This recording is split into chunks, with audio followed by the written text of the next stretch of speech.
श्रीमन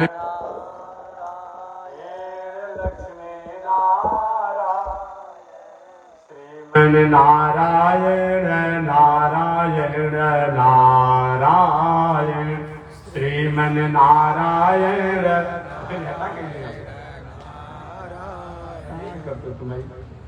इसको यहाँ से हटाए तो फिर हाथ को लगा दिया। तुम लगाएगा?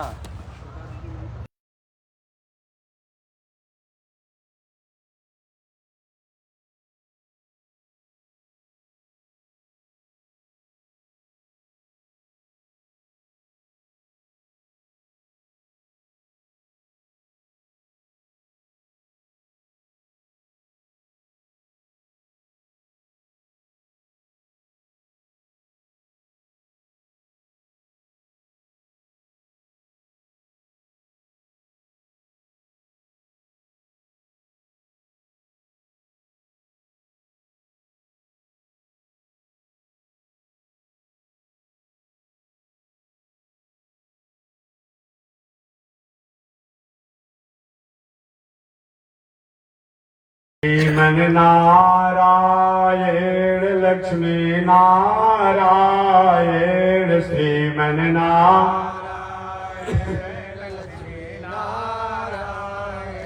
श्रीमन नारायण नारायण नारायण श्रीमन नारायण नारायण नारायण।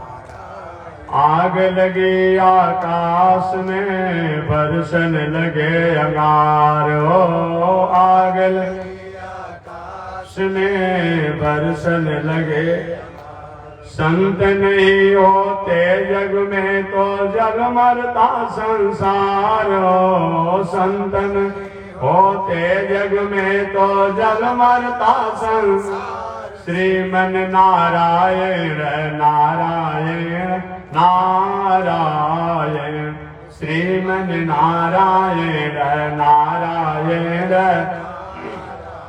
वीर लक्ष्मी नारायण नारायण नारायण लक्ष्मी नारायण नारायण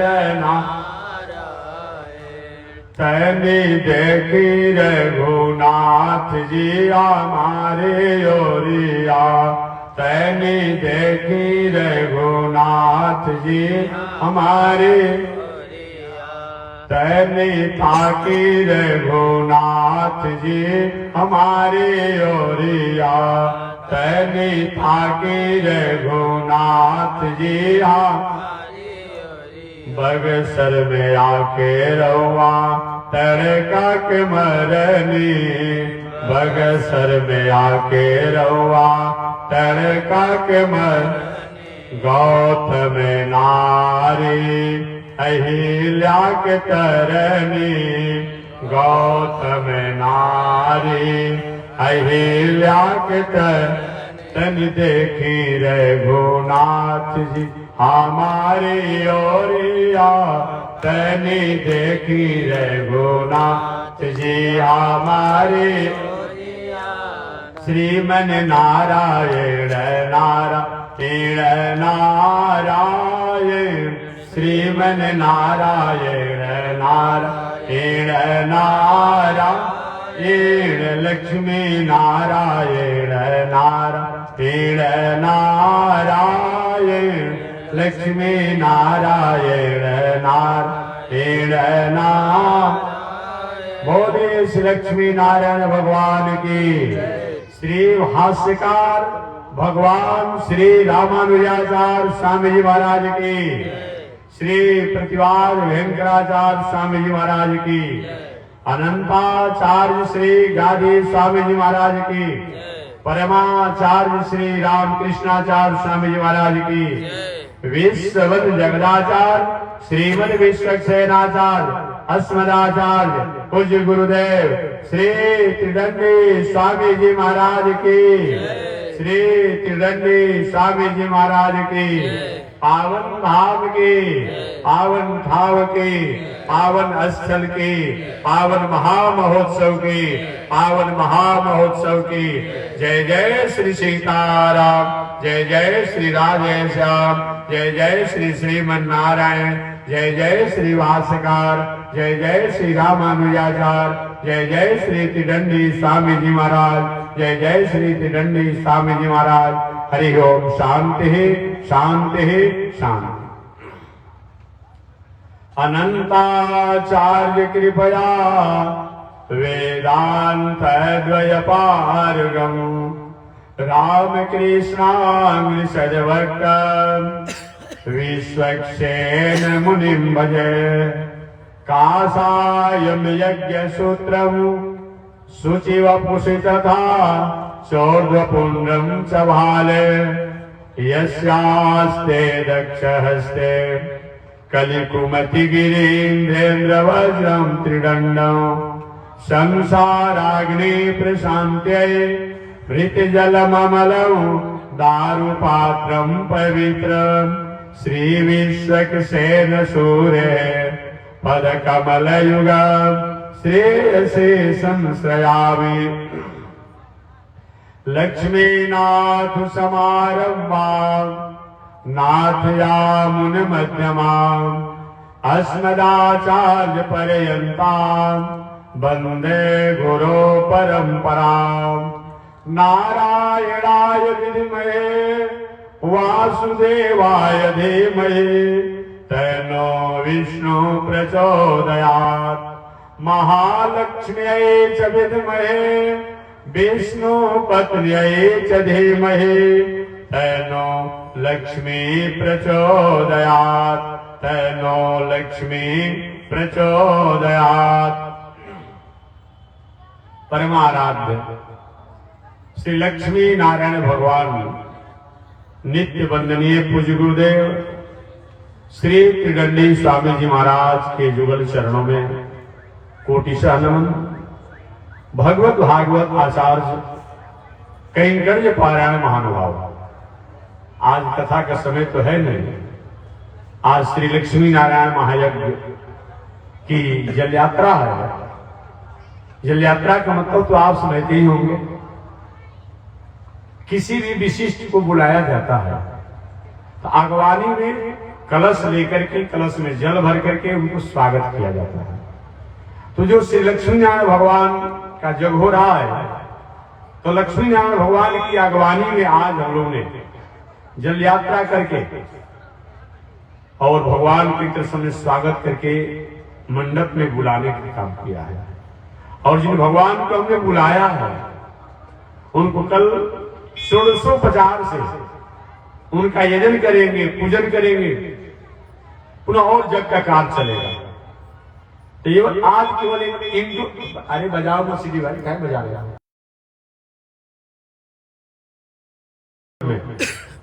कल परिचय, क्योंकि जब तक परिचय नहीं होता है तब तक किसी के प्रति हमारी स्थिति नहीं होती है, निष्ठा नहीं होती है। मानसकार ने भी कहा बिन जाने न हो के प्रीति, बिना किसी को जाने उससे प्रति प्रीति नहीं होती है। वेदांत दर्शन की अगर बात किया जाए तो वेदांत दर्शन में भी कहा गया है अथा तो धर्म जिज्ञासा, अथा तो ब्रह्म जिज्ञासा। जिज्ञासा होनी चाहिए। जब तक जिज्ञासा नहीं होती है तो वो हमारे पास में बहुत बड़ी विभूति रहती है और उसका परिचय हम नहीं जानते हैं, तो हमारे पास से गुजर जाती है। उसकी महिमा को, गरिमा को हम नहीं समझ पाते हैं। आपने सोना का महिमा नहीं समझा हो, सोना का महत्व नहीं समझे हो, सोना का मूल्य नहीं समझे हो। पन्ना पुखराज नीलमणि का आपने उसका मूल्य नहीं समझा हो और रास्ते में कहीं इसी तरह से पत्थर समझ कर कि आप क्या करते हैं, छोड़ देते हैं उसको। कोई मतलब होता है? कहीं आपको पत्थर को परखने का कहीं आपका अनुभव हो, आप क्या करते हैं? अगर कहीं दूसरा भी पत्थर होता है तो चारों तरफ से देखते हैं कि हो सकता है कहीं पुखराज तो नहीं है, कहीं नीलमणि तो नहीं है, कहीं अमुक तो नहीं है। इसीलिए जिज्ञासा और परिचय का बहुत बड़ा महत्व होता है।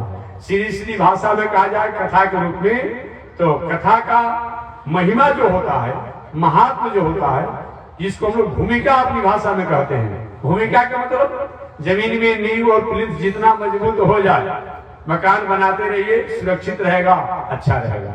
नींव कमजोर हो, मकान बहुत ऊंचाई पर हो, थोड़ी परेशानियों का सामना करना पड़ता है। आज केवल परिचय के रूप में निवेदन करूंगा। मानव जीवन में कथा की क्या आवश्यकता है, कथा क्यों होनी चाहिए, कथा से क्या क्या किन लोगों ने प्राप्त किया, कथा है क्या चीज। कथा हमारे जीवन का वह एक आर्टिकल है।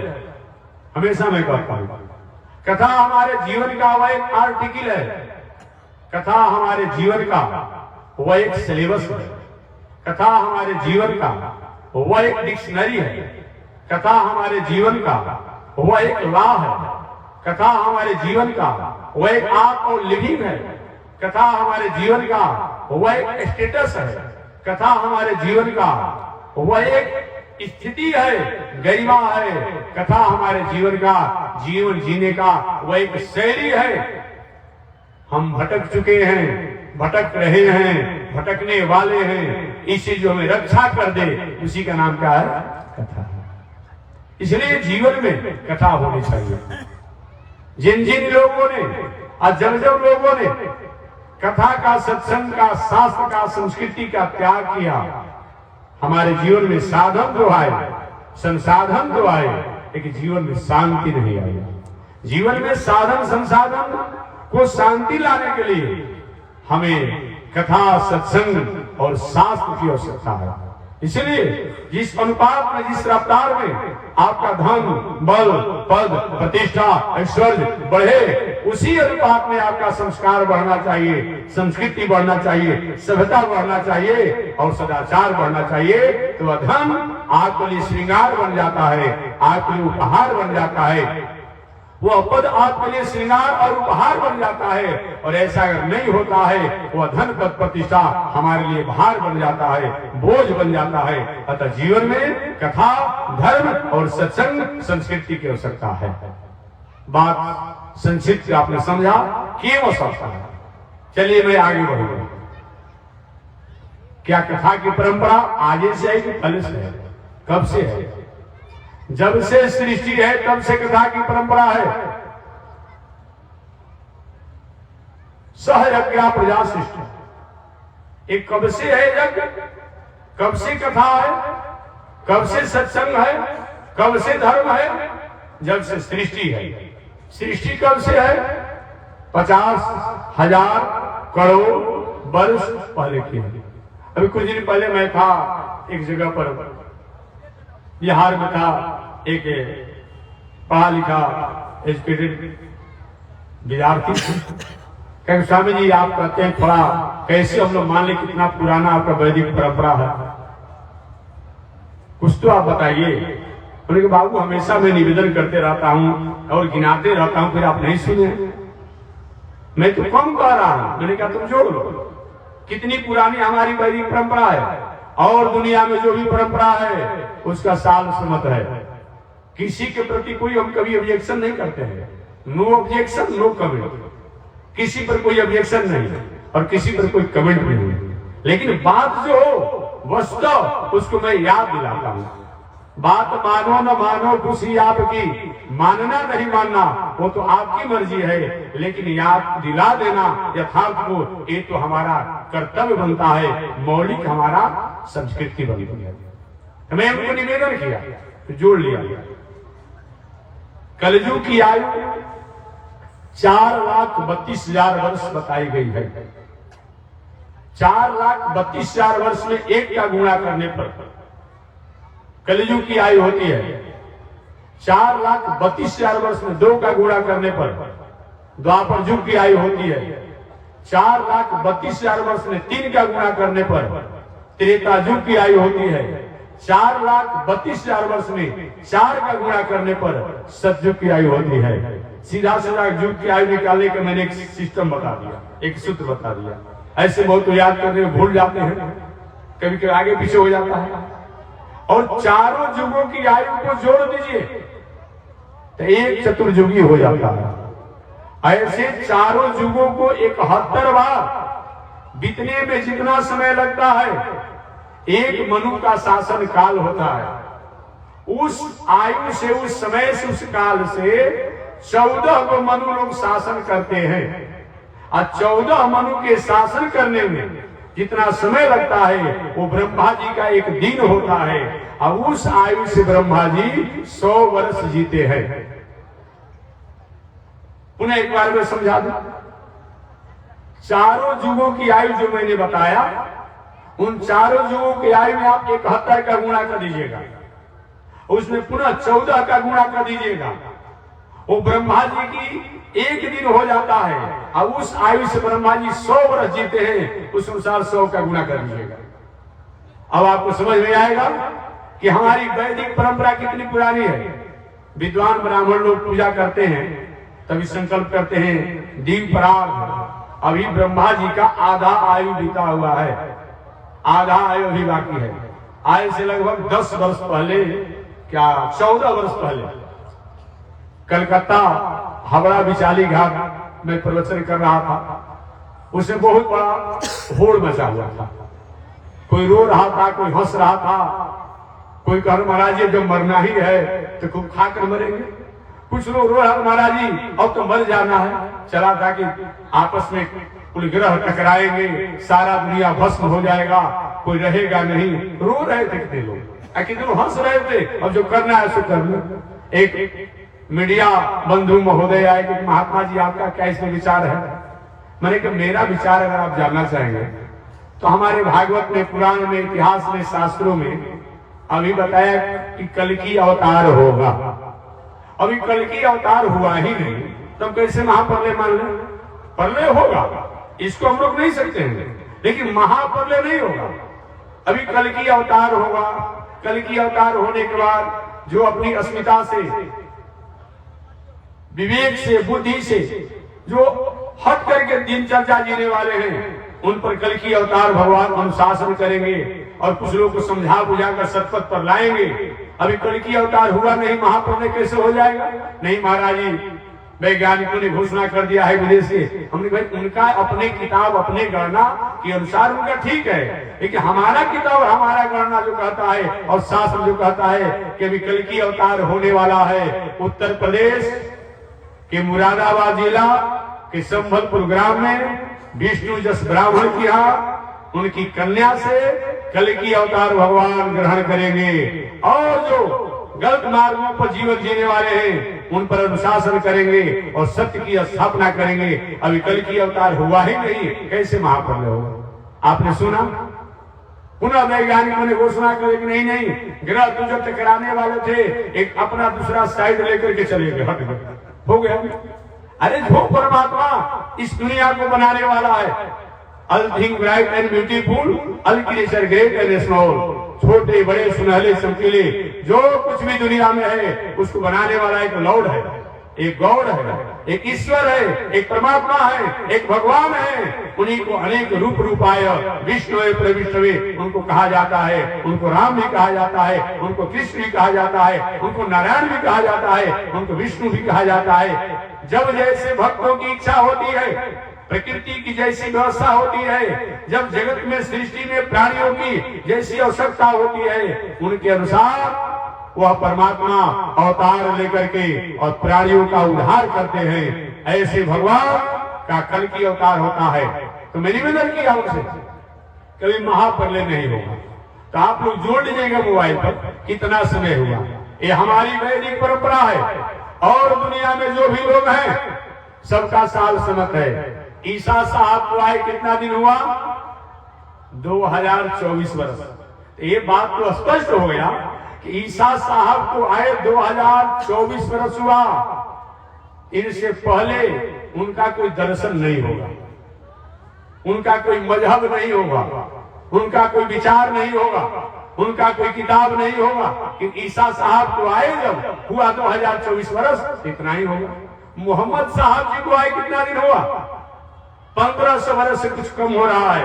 तो यह स्पष्ट हो गया कि मोहम्मद साहब जी आए होंगे 1 वर्ष के 6 महीना के 2 वर्ष होंगे, और तब समाज प्राणियों के हित और मंगल की भावना को लेकर के उनकी जो नई प्रेरणा आई होगी, उन्होंने समाज में स्थापित किया होगा। एक बात तो हो गया कि 1500 वर्ष पहले इस्लाम दर्शन नहीं था, मोहम्मद साहब नहीं थे, तो हुआ कहां से? आगे बढ़े। गुरु गोविंद सिंह, गुरु नानक जी की बात जहां तक आती है, 500 वर्ष के भीतर के हैं लोग। एक बात स्पष्ट हो गया कि 500 वर्ष से पहले गुरु गोविंद सिंह और गुरु नानक जी का कोई विचार और कोई मजहब नहीं होगा। और बाकी मूसा साहब, ईसा साहब और कुछ लोग आए, यहूदी इत्यादि प्रवृत्ति के जो लोग आए, बहुत से दर्शन है, लेकिन मुख्य रूप ही दर्शन माना जाता है। और अधिक से अधिक सभी दर्शन को आए 3000 वर्ष का भीतर हो रहा है। आज जिन गौतम बुद्ध के नाम पर लोग उतावला हो जाता है, गौतम बुद्ध ने कभी अलग से कोई धर्म नहीं चलाया, अलग से कोई पंथ नहीं चलाया। गौतम बुद्ध उनको जैसी प्रेरणा हुई उन परमात्मा के प्रति अपने विचारों को उन्होंने रखा।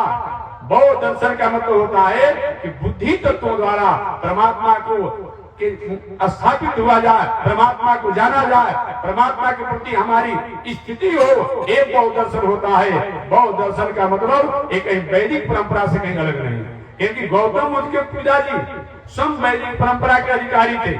आप जानते होंगे वो कैसे अलग हो सकते हैं। जहां तक महावीर तीर्थंकर की बात करते हैं, जो जैन दर्शन के माने जाते हैं, तो महावीर तीर्थंकर ने भी जो हमारी वैदिक परंपरा है, उस वैदिक परंपरा के गिने चुने शब्दों को लेकर के उन्होंने क्या किया, समाज में रखा। इसलिए दुनिया का सबसे प्राचीनतम अगर कोई प्राचीन कोई धर्म है, दर्शन है, विचार है, उसका नाम है वैदिक दर्शन।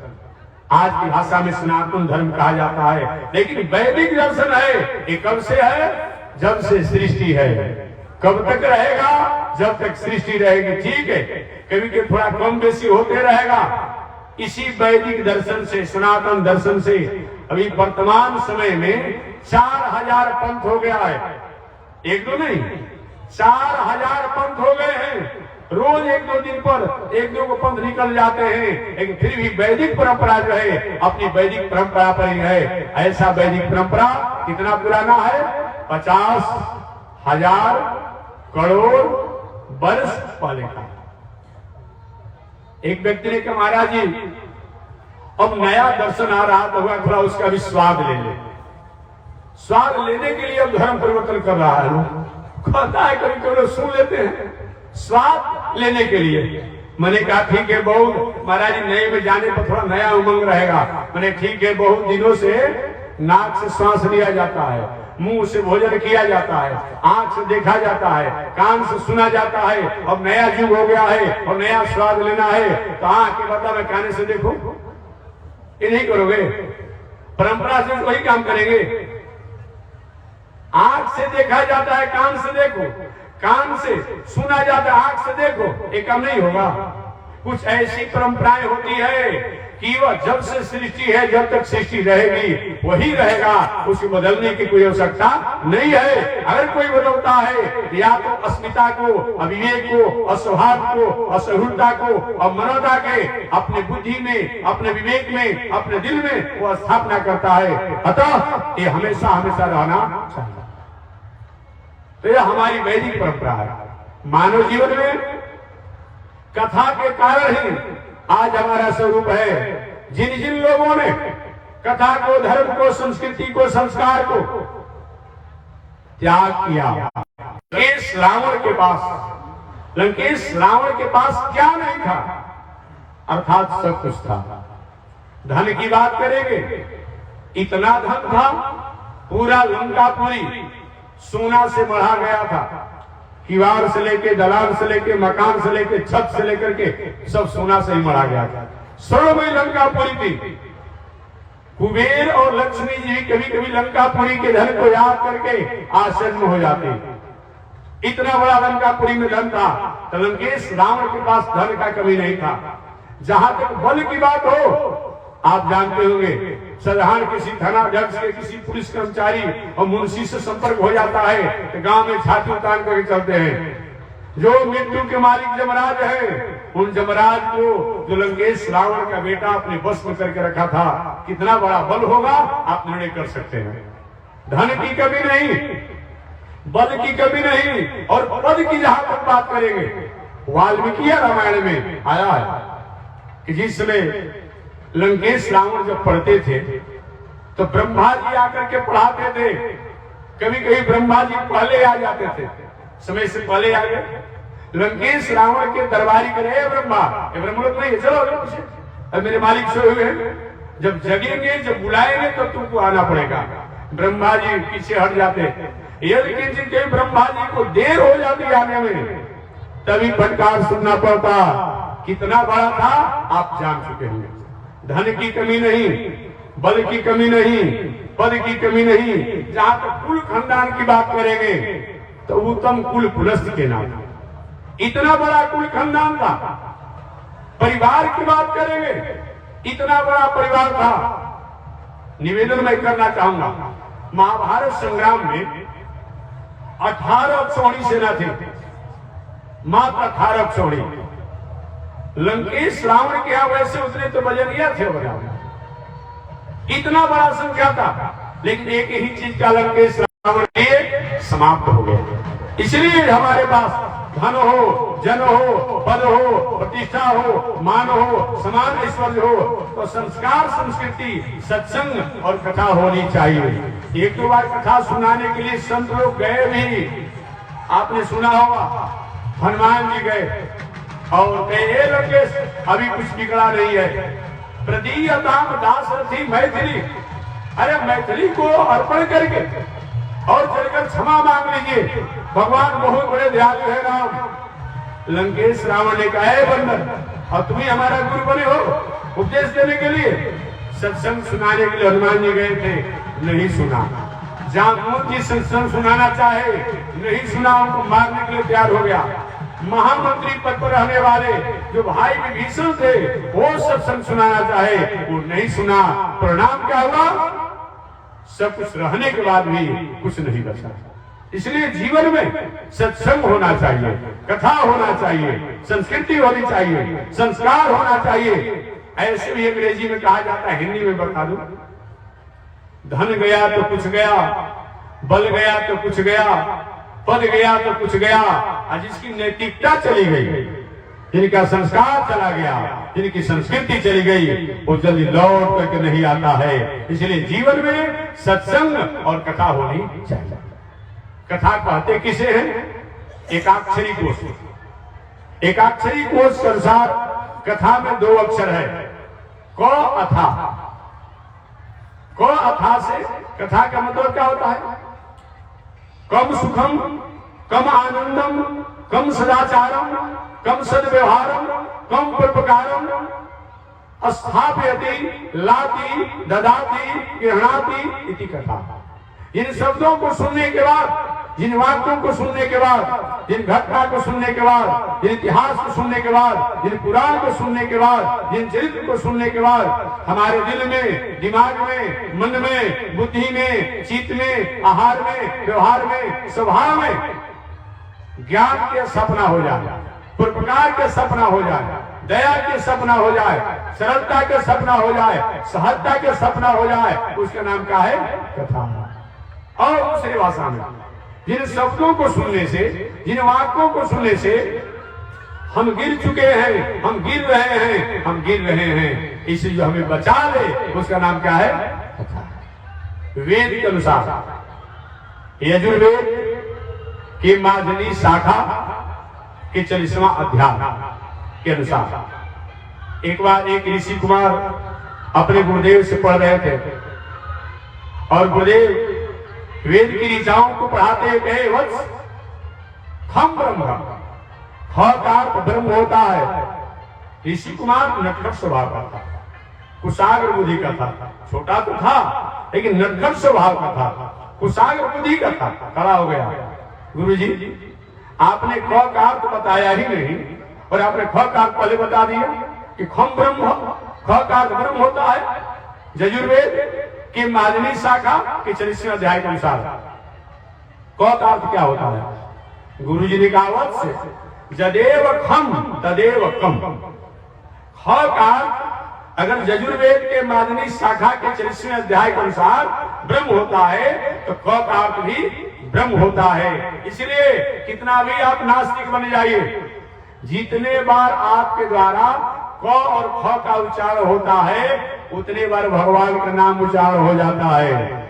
जानते थे ऋषि लोग कि आने वाले समय में लोग धर्म निरपेक्ष की बात करेंगे, ऐसा शिक्षा प्रणाली को दे दिया है कि आप कितना भी नास्तिक बनेंगे लेकिन भगवान के बिना नामों को लिए और ब्रह्म के बिना नामों को लिए आप रह नहीं सकते हैं। और कुछ नहीं, आप किसी से खाना खाए हैं तो खोए आपने कहा ना, तो ख में भगवान का नाम आ गया, कहना ही पड़ेगा।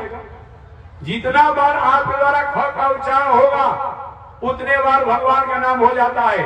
आप पूछेंगे सर क्या करते हैं, तो क आपने कहा ना, तो जितने बार को आपके द्वारा उच्चारण होगा उतने बार भगवान का नाम आ जाता है। इसलिए चाहे कितना भी आप नास्तिक बन जाइए, लेकिन हमारा शिक्षा प्रणाली में ऋषियों ने ऐसी स्थापना कर दिया है कि आपको भगवान के नामों से, ईश्वर के नामों से अलग नहीं हो सकते हैं। अतः क का अर्थ भी ब्रह्म होता है और ख का अर्थ भी ब्रह्म होता है। यजुर्वेद माधनी शाखा के 40वें अध्याय के अनुसार। आप पूछेंगे महात्मा जी हम तो अंग्रेजी पढ़ते हैं एबीसीडी, उसमें भी भगवान का नाम है, वो भगवान के नाम से अलग नहीं है। एबीसीडी आप इत्यादि पढ़ते हैं ना, हमारे यहाँ ओम है, ओम मानते हैं ना, क्या ओ मानते हैं? तो ए का हिंदी क्या होता है? ओ मानते हैं। ओ ये क्या है? अकार अर्थो विष्णु, औ का अर्थ विष्णु होता है। आप पूछेंगे कैसे, कोई प्रमाण आपके पास है?